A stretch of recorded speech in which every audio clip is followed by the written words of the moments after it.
তো হ্যালো বন্ধুরা, আজকে আমরা এমন একটা গল্পের ব্যাপারে জানতে চলেছি যে গল্পটি আপনাদেরকে অনেক আনন্দ দিতে চলেছে। কারণ এটা একটা মেয়ে একটা ছেলের ওপর উড়ে এসে জুড়ে বসে জোর করে ভালোবাসার গল্প, তাও আবার সেটা প্রাকৃতিক দিক থেকে। তো চলেন গল্পটি শুরু করা যাক। গল্পটির শুরুতেই আমরা একদম প্রথমে আমাদের গল্পের হিরো জিনকে দেখতে পাই। সে এক নামকরা বড় লয়ার, আর তার বড় বড় কাজ করার জন্য সে কোনোদিনও হেরে যায়নি। তার একটা গুরুত্বপূর্ণ কাজের জন্য সে কিছু ডকুমেন্টস একটা লকারে ভর্তি করে রাখছিল, আর তখন লকারে ভর্তি করে রাখার আগেই তার ঘরের বাইরে একটা আওয়াজ হওয়ার কারণে সে ছুটে চলে গেল যে কী কারণে আওয়াজটা হলো সেটা দেখতে। কিন্তু ইতিমধ্যেই একটা জায়গা থেকে এক নারী উঠে চলে আসে, অর্থাৎ এক নারী একটা জায়গায় প্রথমে বসবাস করত, আর সেখান থেকেই আদর্শ হিসাবে শিক্ষা নিত। আর সেই শিক্ষায় অর্থাৎ সেই গ্রামে সেই নারীটি কুংফু শিখত তার মাস্টার চ্যাংয়ের কাছে।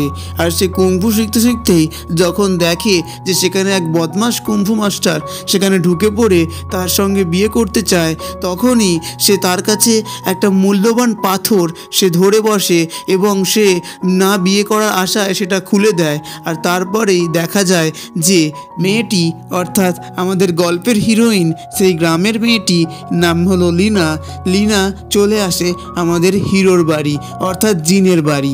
তারপরই তো পুরো গল্পটা জমে। যখন দরজার ওখানে গিয়ে দেখে যে আদৌ আসলে ওখানে কেউ নেই, তখন তার সন্দেহ হয় যে তার লকার রুমে নিশ্চয়ই কেউ ঢুকে পড়েছে। তাই সে সন্দেহ করে সঙ্গে সঙ্গে সেখানে পৌঁছে যায়, আর সেখানে পৌঁছে গিয়ে দেখে সেখানে লিনা লকারের দিকে আঙুল দিয়ে কিছু একটা করতে যাচ্ছে। তখনই তার পেছনে আঘাত করে আর লিনাকে সেখানেই অজ্ঞান করে দেয়। তখনই লিনার মাথা দিয়ে লকারটা বন্ধ হয়ে যায়। ব্যাস, ওখানে লকারটা কোনো লক দেয়া ছিল না। আর এখানে জিন বুঝতে পারে না যে আদৌ লকারটাকে বন্ধ করেছে। নিশ্চয়ই এ কোনো ইনফরমেশান চুরি করতে এসছে। জিন লিনাকে চোর ভাবতে শুরু করে, আর তারপর লকারটা বন্ধ হয়ে যায় অটোমেটিক্যালি নিজে থেকে।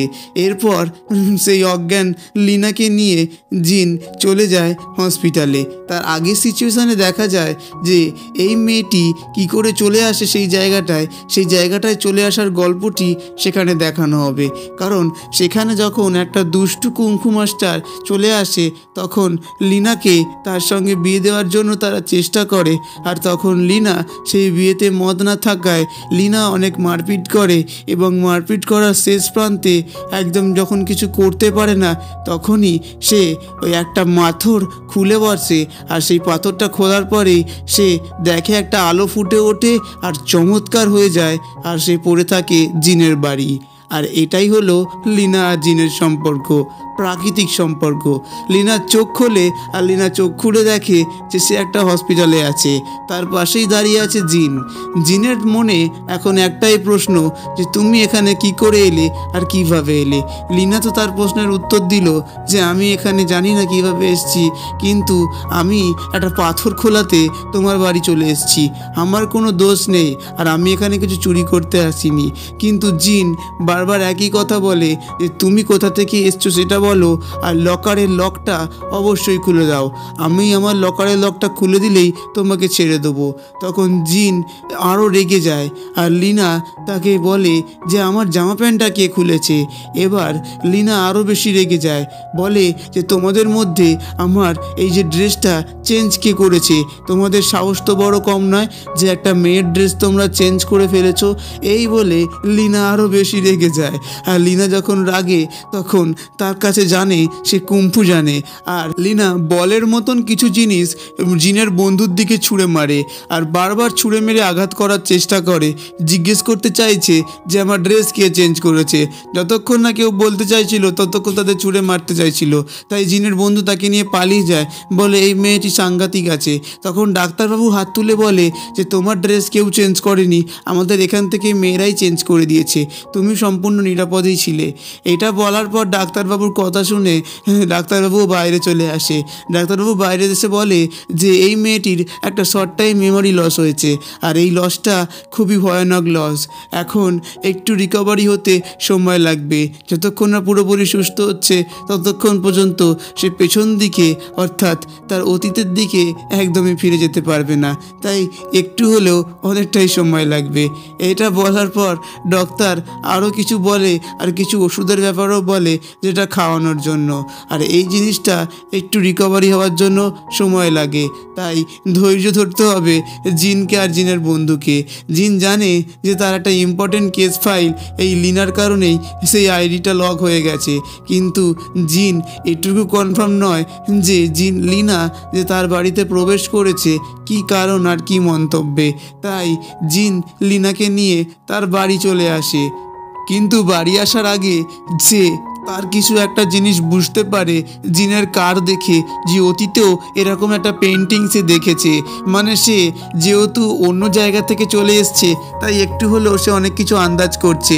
আর সে বলে, পাশের গাড়িটা এত বড়, তোমার গাড়িটা এত ছোট, তার মানে নিশ্চয়ই তুমি খুব গরিব। কারণ লিনা ওই সব জিনিস নিয়ে মাপজোপ করে লোকগুলোকে কথাবার্তা বলে, কারণ লিনা হলো ব্যাড ডেটেড, আর সে অত কিছু জানেই না এখনকার দুনিয়ার সম্পর্কে। তাই লিনা যা পারে তাই বলে দেয়। লিনা জানতো না যে গাড়িতে বসলে সিট বেল্ট লাগাতে হয়, তাই জিন হট করে উঠে গিয়ে সিট বেল্ট লাগিয়ে দেয় এবং গজগজ করতে থাকে যে আমার লকারটা কি হবে। এরপর আর কি, জিনের বন্ধু যখন তার গ্র্যান্ডপার ব্যাপারে দেখায়, তখন লিনা সে পেপারটা কেড়ে নিয়ে বলে, এই তো এটাই আমার গুরু, এর কাছ থেকে আমি শিক্ষা নিয়েছি। কিন্তু জিন হাত থেকে পেপারটা কেড়ে নিয়ে বলে, ভাট বকো না, আর মাথায় বেশি বকো না, তোমার মাথা খারাপ হয়ে যাবে। তখন লিনা জিনকে ধরে জড়াজড়ি করে বলতে থাকে যে আমার গুরুকে আমার কাছে ফিরিয়ে দাও, আমি আমার গুরুকে খুঁজতেই এখানে এসেছি, আমার গুরুকে পেয়ে গেলে আমি শান্তিতে থাকতে পারবো। তখন জিনের বন্ধু জিনকে টেনে নিয়ে কথা বলতে থাকে যে এর মাথায় সত্যি খারাপ আছে বন্ধু, তুই একটু সাবধানে থাকিস একে নিয়ে। তখন লিনা আর জিন একটা বিষয় নিয়ে কথা বলছিল, যে বিষয়টা হচ্ছিল লিনার সেই গুরুদেবকে নিয়ে। আর বারবার জিন বলতে থাকে যে ওটা তোমার গুরুদেব নয়, ওটা আমার দাদু হয়, আমার গ্র্যান্ডপা, আমার নিজস্ব গ্র্যান্ডপা। আমার নিজস্ব গ্র্যান্ডপার শরীর খারাপ হওয়ার কারণেই আমি হসপিটালে ভর্তি করেছি। কিন্তু লিনা একটার পর একটা প্রশ্ন তাকে জিজ্ঞেস করতেই থাকে যে তোমার দাদু কী কারণে হসপিটালে ভর্তি হয়েছে। কিন্তু জিন তখন লিনার ড্রেসের দিকে হাত দিতে যায়, কারণ জিন বুঝতেই পেরেছিল যে লিনা নামের মেয়েটি ড্রেস পরার কোনো সেন্স জানে না। আর লিনা সেটাকে উল্টো পাল্টা ভেবে জিনকে ওখানে পেঁদাই করে দেয়। তারপর জিন দেখে যে লিনা সেই লকারটির ওপর একদম তীক্ষ্ণ দৃষ্টিতে চেয়ে আছে। জিন বুঝতে পারে যে লিনা নিশ্চয়ই কোনো একটা ফন্দি হেঁটে এসছে, হয়তো সে কোনো ক্লাব থেকে মোটা টাকা নিয়ে আমার কাছে নাটক করছে। জিন তখন লিনার ওপর রেগে যায় আর জিজ্ঞেস করে, আমার লকারের পাসওয়ার্ডটা বললে আমাকে শান্তি দাও। কিন্তু জিনের বন্ধু তাকে ওখান থেকে সরিয়ে এনে ফুসফুস করে বলতে থাকে যে এত মাথা গরম করিস না বন্ধু, বুঝতেই পারছি তো short time memory loss, memory যখন ফিরে আসবে তখন ঠিক আমরা আমাদের লকারের ডিস্টার্ব এবং সব জিনিস পেয়ে যাব। ডিস্টার্ব বলতে আর এক জিনিস বোঝায়, যেটা হচ্ছে বিভিন্ন ধরনের কঠিন ডকুমেন্টস, যে ডকুমেন্টসগুলো সহজে গঠন করলে একটা শক্তিশালী এভিডেন্স পাওয়া যায়। তবে যাই হোক, পরের সিন বদলে দেখা যায় যে জিন ভালোভাবে লিনাকে জিজ্ঞেস করছে যে তুমি এখানে কিভাবে এলে, আর আমার দরজা জানলা বন্ধ করার সত্ত্বেও তুমি কিভাবে প্রবেশ করলে সেটা আমাকে একটু খুলে বলো, আমি যাতে একটু ভালোভাবে তোমার উপর ট্রাস্ট করতে পারি, যদিও আমার ওপর তোমার কোনো বিশ্বাস বলে মনে হচ্ছে না। এটা বলার পর লিনা বলে যে আমি অ্যাকচুয়ালি উড়ে চলে এসেছি, আমি থাকতাম অন্য জায়গায়, অন্য একটা গ্রামে, যে গ্রামে আমি কুংফু শিখতাম।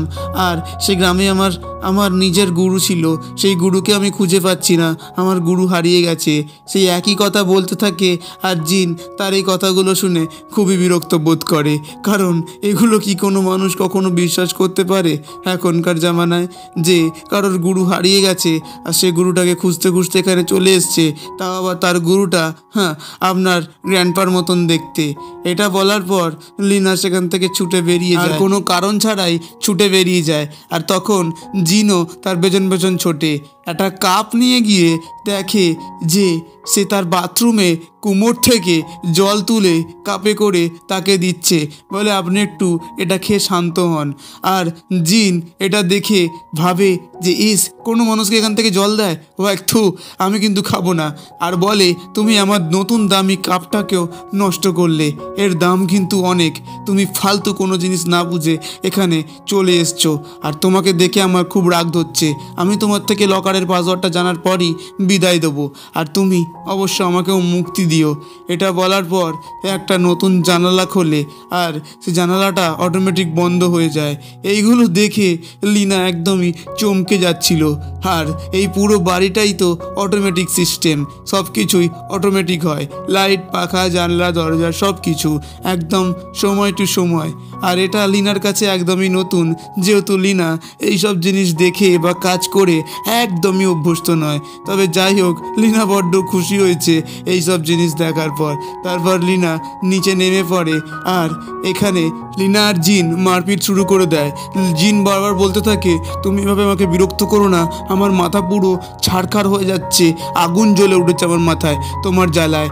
আর এটা বলার পর জিন তাকে মুখ চাপা দিয়ে থাকতে বলে সারাক্ষণ, আর লিনার জিনের আঙুল কামড়ে দিয়ে ছুটে পালায়। জিন এইসব জিনিস থেকে একদমই হাঁপিয়ে উঠেছিল।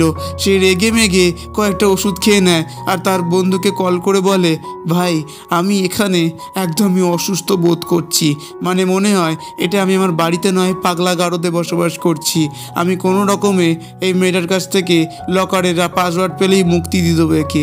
ততক্ষণে লিনার কাছে জিনের গার্লফ্রেন্ড এসে উপস্থিত হয়, আর লিনা দেখে যে নিশ্চয়ই এটা জিনের গার্লফ্রেন্ড, আমি কিন্তু জিনকে কখনোই অন্য কারোর হতে দেবো না। এটা ভাবার পর সে দেখে যে এই মেয়েটা এত ছোট ছোট ড্রেস কেন পড়েছে, আদৌ কি এ গরিব মানুষ নাকি এর জামা কাপড় অভাব পড়েছে। এটা বলার পরে সে জিজ্ঞেস করে যে তুমি এখানে কি করছো। সে বলে আমি এখানে আমার দাদুকে, অর্থাৎ আপনার বয়ফ্রেন্ডের দাদু আমার ওস্তাদ হয় সেই গুরুকে খুঁজতে এসেছি। আর আপনি কি করতে এসছেন? তখন জিনের গার্লফ্রেন্ড বলে আমি জিনের গার্লফ্রেন্ড হই। লিনা এটা শুনে ভাবে ও আপনি ওর গার্লফ্রেন্ড হন, আচ্ছা আমি বুঝতেই পেরেছি, তাই জন্য ভাবি যে এত ছেঁড়া ছেঁড়া জামা প্যান্ট কেন পরেছেন। এভাবে লিনা আরও অনেক কথা বলতে থাকে জিনের গার্লফ্রেন্ডকে।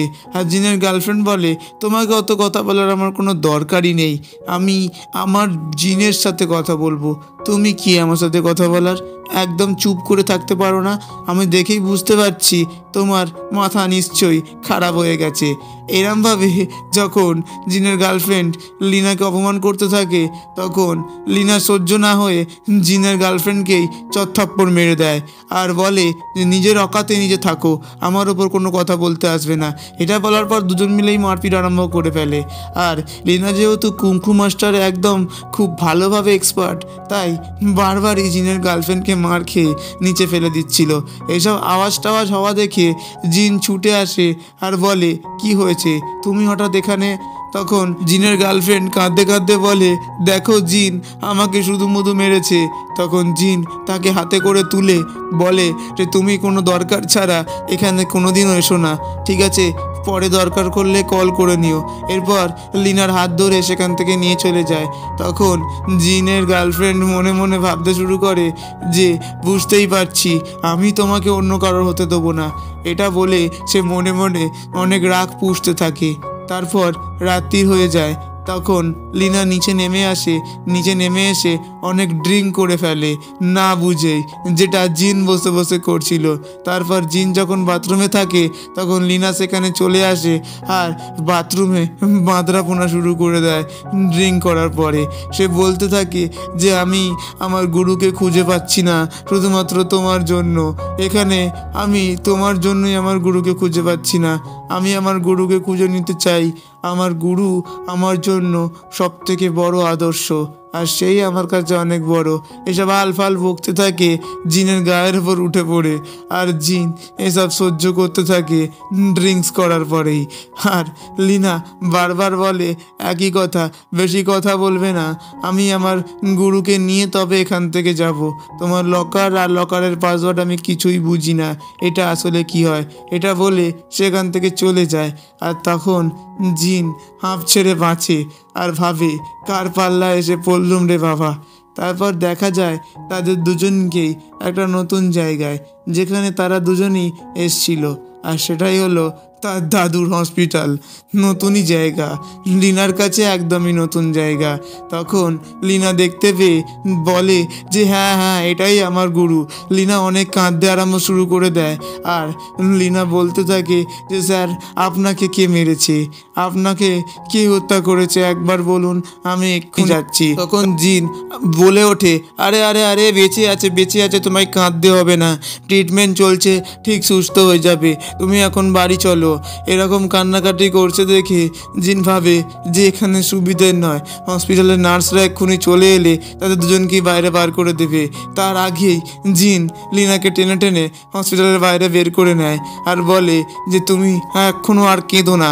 কিন্তু লিনা ভ্যাঁ ভ্যাঁ করে রাস্তার মধ্যেই কাঁদতে আরম্ভ করেছে, যার কারণে পাবলিক ভাবতে আরম্ভ করেছে যে এই ব্যাটা ছেলেটাই এই মেয়েটার কোনো খারাপ বা কোনো ক্ষতি করেছে বা একে মেরেছে, তার জন্যই হয়তো এই মেয়েটি কাঁদছে। এভাবে কাঁদতে কাঁদতে লিনা আরও জোর জোর কাঁদতে আরম্ভ করে ফেলে। জিন তখন বুঝতে পারে এই পরিবেশটা একদমই ভালো পরিস্থিতির দিকে যাচ্ছে না, তাই লিনাকে জিন টেনে টেনে নিয়ে চলে যায় তার বাসাতে, আর পাবলিক সমালোচনা তো করতেই থাকে। কিন্তু এখানে এখনো পর্যন্ত জিনের সামনে লিন ভ্যাঁ করে কেঁদেই যাচ্ছে তার গুরুর জন্য। এটাও কিন্তু মানতে হবে যে জিনের দাদুকে লিনার গুরুর মতন দেখতে, আর জিন বারবার বলতে থাকে যে লিনা তুমি কোথাও তোমার একটা ভুল হচ্ছে। কিন্তু লিনা কাঁদতে কাঁদতে চুপ করে গিয়ে বলে যে আমার কোথাও ভুল হচ্ছে না, আমি যখন ছোট ছিলাম আমি বুঝতেই পারছি যে এই যে আমার গুরুকে কেউ হয়তো কোথা থেকে নিয়ে চলে এসছে। আমি প্রায় 10 বছর ধরে তাকে খুঁজছি, কিন্তু কোনো রকমেই তাকে খুঁজে পাচ্ছি না।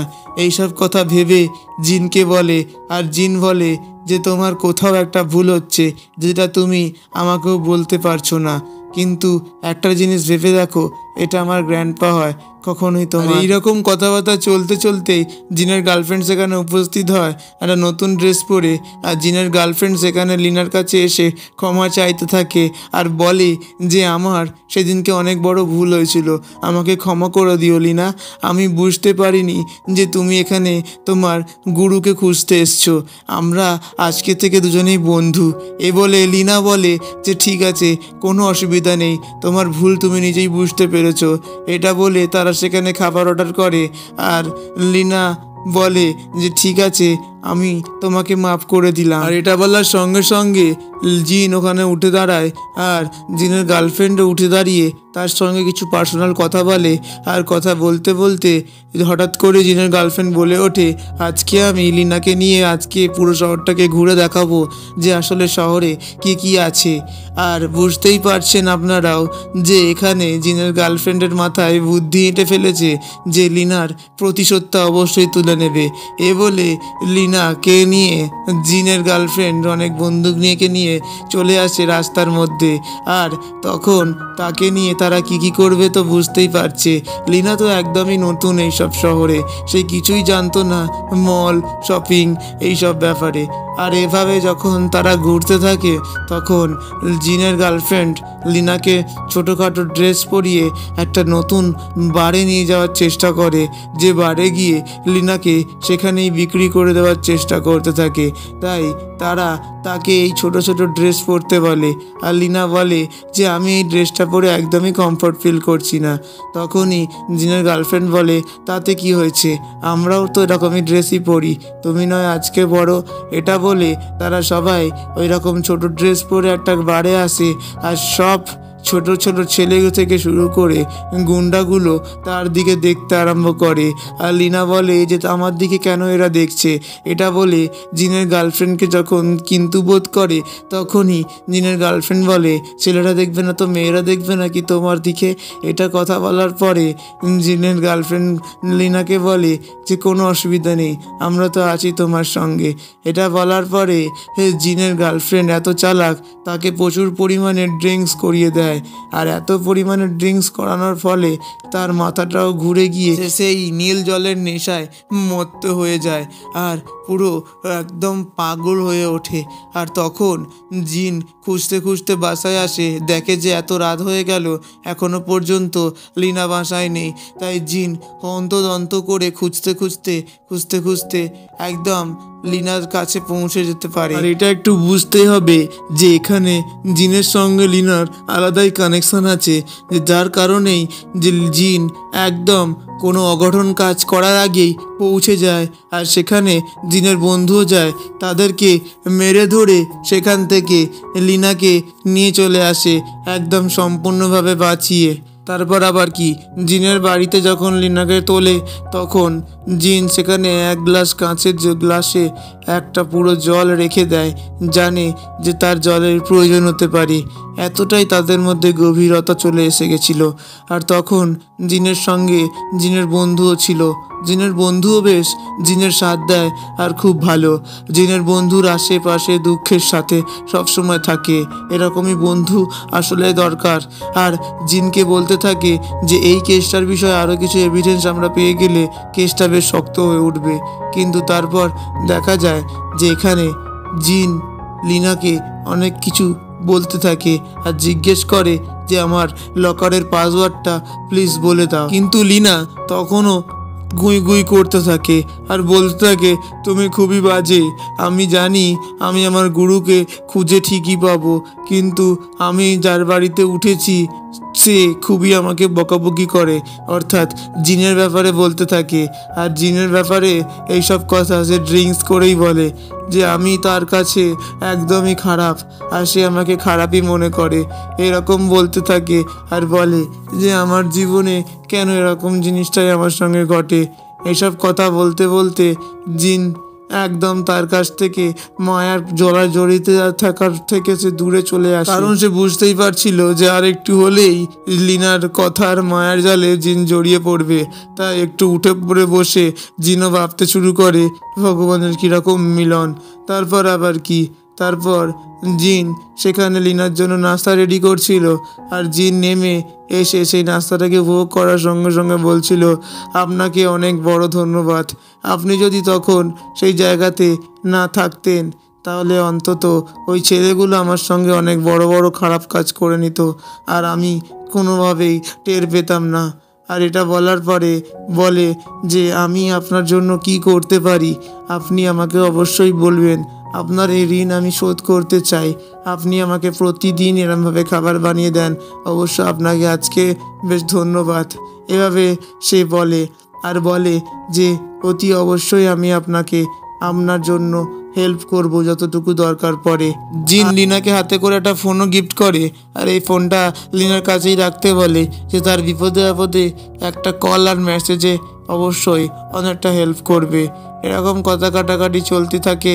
আর জিন লিনাকে বলে যে আমার এখানে লকারের পাসওয়ার্ডটা তুমি বলে দিলেই আমি তোমার থেকে আমি মুক্তি চাইবো আর আমি এখান থেকে বেরোতে চাই। কিন্তু লিনা একটু মনমরা হয়ে বলে যে আমি তো তোমাকে মুক্তি হতে দেব না, এই কথাটা সে মনে মনেই বলতে থাকে। তারপর সেই লকারের একটা জোর সাইরেন বাজতে থাকে আর জিন ছুটে ওপর থেকে নিচে নেমে পড়ে আর দেখে যে ওখানে লিনা উপস্থিত আর এই লকারটিতে সে কিছু করতে গেছিল। আর লিনা খুব জোর ভয় পেয়ে গেছিল, তাই জিন কোনো কারণ ছাড়াই তাকে বুকের দিকে জড়িয়ে নেয়। আর জিন বসে বসে ভাবতে আরম্ভ করে সে কি করতে আমার কাছে হঠাৎ দেখা করেছে, আদৌ সে কি আমার কোনো শত্রু নাকি আমাকে কোনো খারাপ কাজ করিয়ে নেওয়ার জন্য এসছে, আমি কিছুই বুঝতে পারছি না। কিন্তু আমাকে তো আমার এই কেসটা জিততে হবে।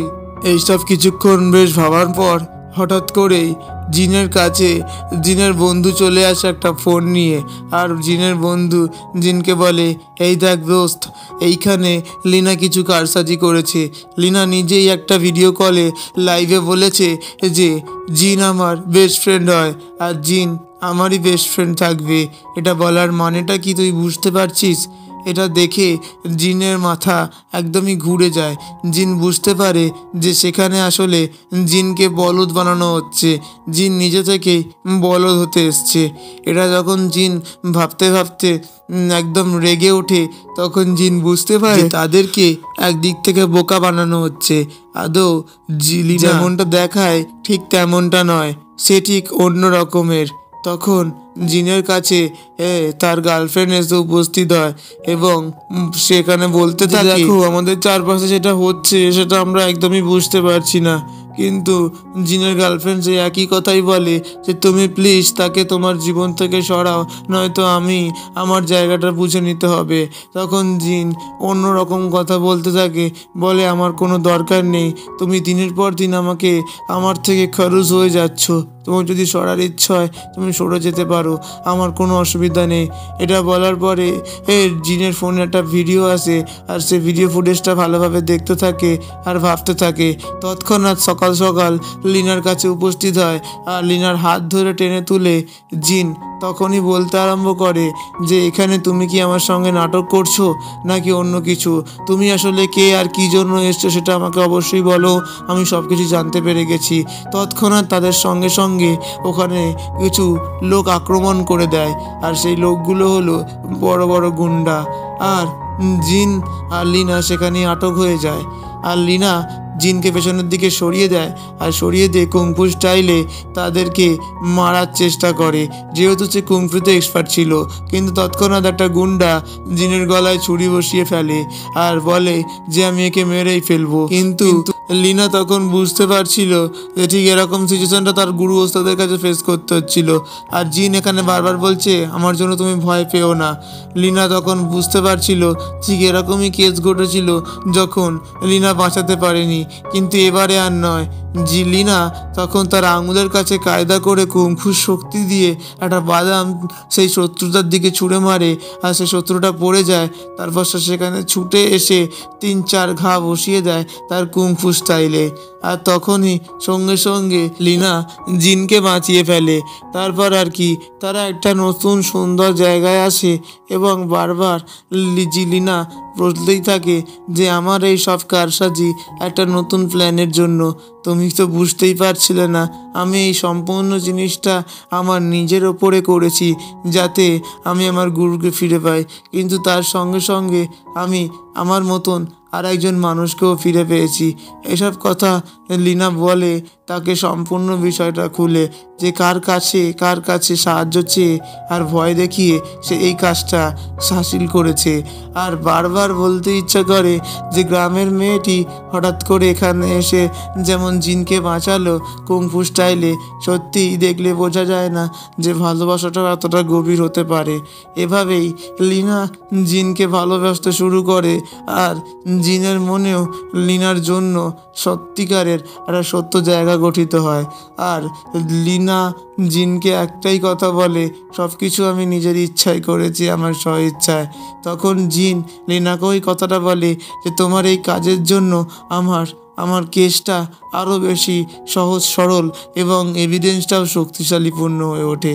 এরপরে তারা বন্ধুর দিক থেকে ক্লোজ হতে হতে হতে হতে আরও প্রেমিক প্রেমিকার দিকেও ক্লোজ হতে থাকে। আজকের গল্পটিতে আমরা এতটুকু আপনাদের সঙ্গে বললাম, পরে আর এক সময় দেখা হচ্ছে। ততক্ষণের জন্য ভালো থাকবেন, সুস্থ থাকবেন এবং হাসতে থাকবেন।